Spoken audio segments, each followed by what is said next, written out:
Buenas noches, ¿cómo están? Gracias por estar aquí transmitiendo con nosotros o compartiendo con nosotros, participando en esta charla informativa de Villamil Informa aquí en Facebook Live. Muchas gracias a quienes nos están viendo a través de esta página, de quienes nos ven a través de Villamil Informa o de YouTube. Les agradezco mucho sus saludos. Empezamos un poquito tarde porque desgraciadamente me acaban de reportar el posible secuestro en Tijuana de una compañera reportera. No quiero dar todavía los datos hasta que no estén confirmados. Es terrible que los periodistas y las periodistas en México sigan estando en una situación de extrema vulnerabilidad. El mecanismo de protección a periodistas que está en la Secretaría de Gobernación está a todo lo que da y creo que tiene que actuar si se confirma esta información. Disculpen este aviso, pero hasta que confirmemos. Nada más quería yo comentar esto. La situación es muy delicada para muchos periodistas, sobre todo en estas zonas donde hay extrema violencia, como en el caso de Tijuana y de otras partes del país. En fin, aprovecho también para agradecer sus saludos, los que nos están viendo desde Toluca, desde la Ciudad de México, a Giovanni Pajarito, que nos está viendo desde Puebla, a Norma Villagómez, a Martín Binocur, a quienes nos están viendo también en otras partes de la República y fuera del país, a Carmencita Mega, muy buenas noches, a María del Consuelo Valle, a Rocío Leal, gracias por estar aquí, Mir Castro. Sí, es una muy mala noticia, solo estoy compartiendo esta alerta informativa. Hay que confirmarlo nada más, pero sirve también de alerta para que estemos y apoyemos a los compañeros periodistas, a las compañeras periodistas sobre todo, que estén en una situación delicada. Esto parece que sucedió en Tijuana, bueno, sucedió en Tijuana, hay que confirmar, en el momento en que estaba haciendo un reportaje sobre migrantes, estas caravanas migrantes que han llegado a Tijuana y que están ahí esperando pues la ayuda no solamente humanitaria, sino también la asesoría para saber qué puede pasar con ellos. Y los reporteros o los periodistas justamente lo único que hacemos es transmitir esta información y la gravedad de la situación, que es tremenda. Apoyo a todos los periodistas. Muchas gracias a Germán Castillo, a Irma Estela Cuata Domínguez, a América Soraya de Hidalgo, a Rosa Suchi desde Houston, Texas, gracias que nos estás viendo. María del Consuelo Valle, muchas gracias por tus felicitaciones. Soy La Flor Durán López, ojalá y siempre podamos empezar o empezáramos con temas fáciles. De Gil Manuel Gil Antón, gracias Kafquito, a Irma Ramírez, gracias, a Connie Robledo, desde Los Ángeles, California, Susana Isabel Aguilar Corona, es terrible saber de desapariciones de periodistas o de secuestros, espero que todo salga bien, que si hay alguna manera de negociar y que respeten la vida de el compañero o la compañera periodista se respete. Muchas gracias. En fin, el tema que nos estaba convocando no era tan, bueno, es tenebroso, pero no tan urgente y de esta situación como la que estoy informando.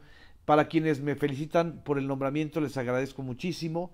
Todavía falta una etapa fundamental, que es el día de mañana en el Senado de la República, en el Pleno, ya no solamente en comisiones.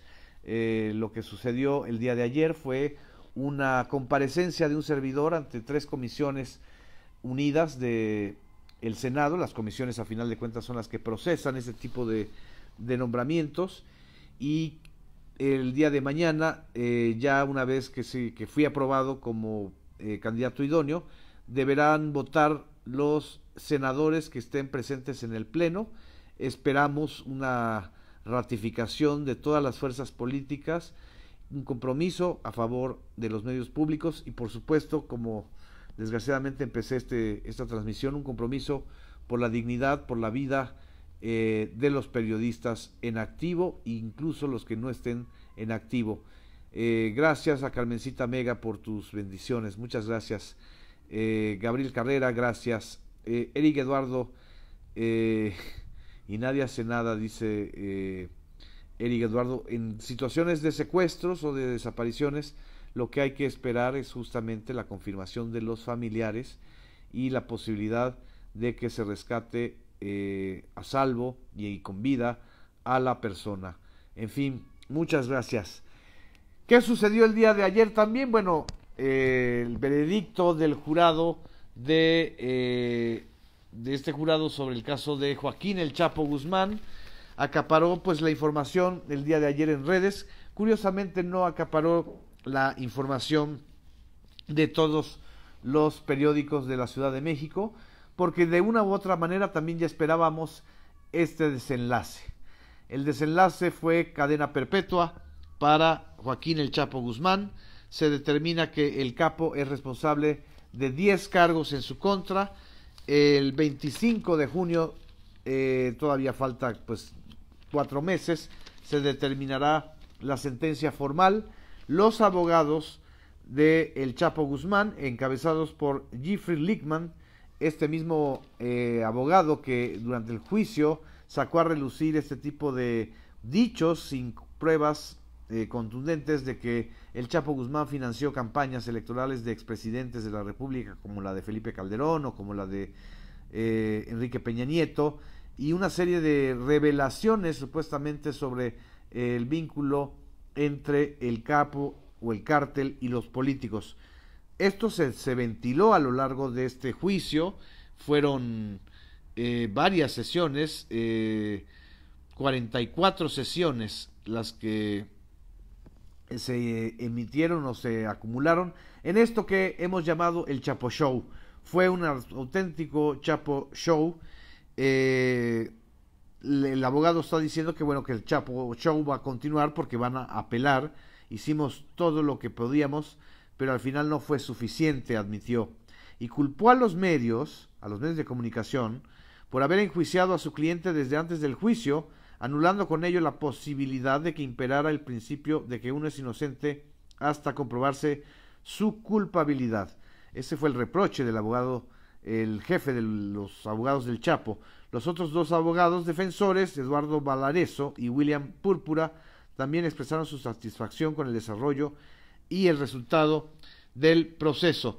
Pero a final de cuentas, el juez Brian Coogan convocó a los fiscales, tanto al acusador como al defensor, a los 3 abogados de la defensa y al Chapo Guzmán, después de recibir el mensaje del jurado de que ya se había logrado un acuerdo unánime sobre el veredicto. La corte comenzó su última sesión con el jurado ocupando sus asientos y entregando su formulario del veredicto al juez. Se seleccionó una fecha, el 25 de junio, para dictar la sentencia del tribunal, y con ello, en el día 44 de sesiones, el juez declaró concluido el proceso judicial. Hay muchas versiones de si esto ya estaba pactado, si no estaba pactado, pero aquí el principal punto de reflexión es: ya juzgado y sentenciado el Chapo Guzmán, ¿el cártel de Sinaloa se verá menguado en México? Evidentemente no. El Chapo Guzmán ya estaba fuera de la operación, al menos de la operación más intensa, porque el cártel de Sinaloa no es una empresa familiar de una persona, es una sociedad anónima de varias ramificaciones, de varios familiares, de varios cuadros, hasta donde nosotros podemos observar, según la información que se ha dado, pues el segundo en la línea de fuerza del cártel de Sinaloa, pues es Ismael El Mayo Zambada. Ismael El Mayo Zambada proviene de la vieja guardia, es decir, el cártel de Sinaloa se formó hace ya más de 30 años, hace más de 40 incluso, y tuvo un jefe máximo, que se trasladó a Guadalajara y que desde ahí se repartieron aquellas famosas plazas de la primera federación del narcotráfico en México. No se llamaban cárteles, pero bueno, el capo de entonces, el jefe, Miguel Ángel Félix Gallardo, fue detenido en 1989. Y el hombre más legendario de aquella primera época, de aquella primera etapa, que llenó también y acaparó la prensa, las primeras planas de los periódicos, que provocó un cisma diplomático inenarrable, que fue Rafael Caro Quintero. Pues Rafael Caro Quintero ahora está libre, y fugado porque un error supuestamente en el gobierno de Enrique Peña Nieto, pues dijo que Rafael Caro Quintero ya había cumplido su sentencia en México y se fue. Hizo declaraciones a la prensa negando que él tuviera alguna relación con el crimen organizado o con el narcotráfico, pero hay toda una información o una serie de revelaciones que están diciendo que, bueno, si bien no es él, hay células pertenecientes a ese poderío que tuvo Rafael El Caro Quintero, que de nuevo están queriendo operar en ciudades como Guadalajara, y de ahí los enfrentamientos que se están generando en los últimos tiempos en Jalisco, donde también opera un cártel llamado Cártel Jalisco Nueva Generación, de una extrema violencia y de una extrema capacidad del daño.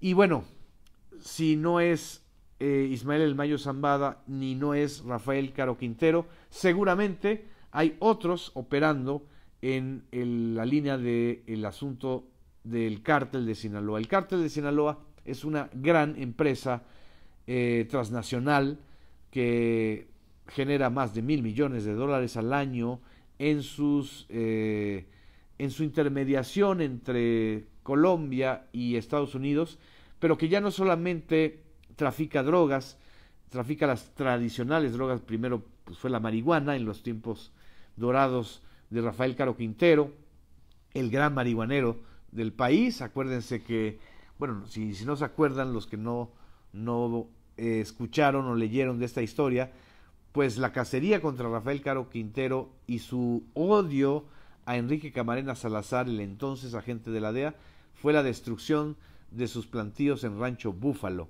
Y en esa época pues eran las plantaciones de marihuana más importantes.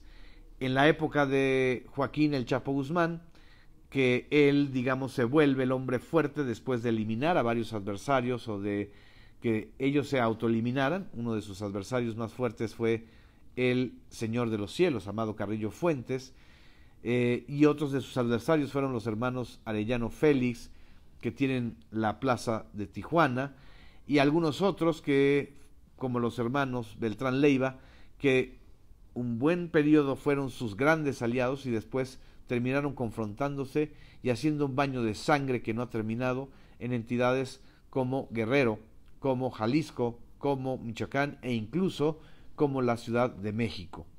Entonces, el cártel, mientras tenga este nivel de ganancias, este nivel de diversificación, porque además ya no solamente es cocaína, marihuana o metanfetaminas, sino también otro tipo de drogas de diseño, que es quizá el gran negocio en estos momentos, incluyendo el negocio terrible, brutalmente violento, que es el negocio de la heroína. No podemos evitar mencionar que el negocio de la heroína o del tráfico de heroína hacia Estados Unidos es una de las hipótesis que explica aquella noche horrible y tremenda de Iguala, cuando desaparecieron los 43 estudiantes normalistas de la escuela de Ayotzinapa.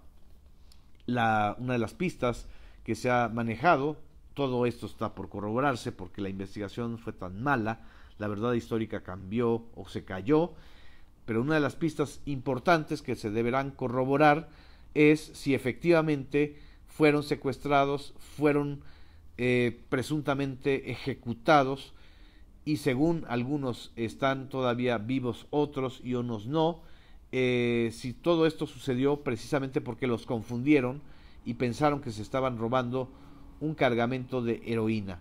Si el negocio de la droga da para este tipo de actividad sangrienta, imagínense cómo están las entidades donde se está sucediendo esta parte. Hay historias de terror.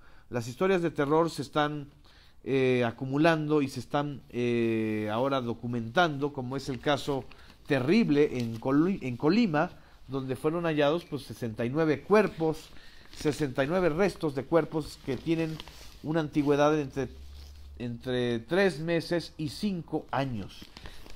Aquí estoy viendo la información que salió publicada el día de hoy y que hoy fue mencionada también por el presidente Andrés Manuel López Obrador en su conferencia mañanera como parte del horror que todavía continúa, porque al final de cuentas estos horrores de los crímenes y de las desapariciones de cientos, de miles de personas en México, y como inicié diciendo, incluyendo el secuestro a periodistas, pues no se va a acabar de la noche a la mañana.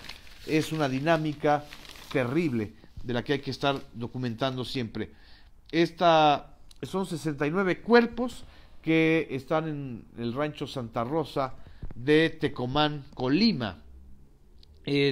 Fueron encontrados estos 69 cadáveres en un total de 38 fosas después de una semana de rastreo.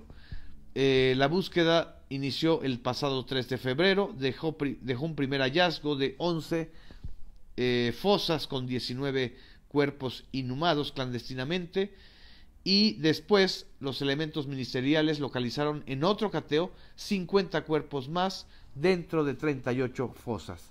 Cuando decimos que México se volvió un país de narcofosas, como dice Alma Adriana Melendres, estamos hablando descriptivamente, no estamos exagerando. La situación en otras entidades ha sido terrible y dramática, como es el caso de Veracruz, el de Guerrero, el de Tamaulipas, el de muchas partes en donde esta historia trágica y tremenda de la narcocorrupción, de los cuerpos de seguridad inmiscuidos, sobre todo de las policías municipales y estatales y algunos cuerpos federales inmiscuidos en el crimen organizado, pues no se va a terminar con la detención del Chapo, ni mucho menos con su estancia de cadena perpetua en Estados Unidos. Esto se va a terminar cuando se rompan las piezas de esta cabeza de hidra que es la narcocorrupción en México. En fin, aquí estoy viendo también sus comentarios en contra de la Guardia Nacional. Me escribe Irmestela Cuata. Ana María Vázquez dice: pisamos cadáveres todos los días. Debe ser una situación terrible y tremenda en varias partes del país. Y aquí me están saludando a Anastasia y Tomasa, que no las quiero despertar, nada más quiero que vean cómo están descansando estas dos estrellas de las redes sociales, que están aquí ya descansando y que les mandan saludos. Están aquí con nosotros y conmigo. A final de cuentas son nuestras compañeras las que nos dan energía, buena energía. En fin, muchas gracias por sus comentarios. Nos estamos escuchando y viendo. Espero que después de los sucesos que ocurran mañana en el Senado de la República, pues en la noche tengamos chance de hacer por lo menos un breve comentario en Facebook Live. Muchas gracias por su apoyo, muchas gracias por su presencia, por su constancia, por sus comentarios. Aquí nos estaremos viendo. Buenas noches, descansen.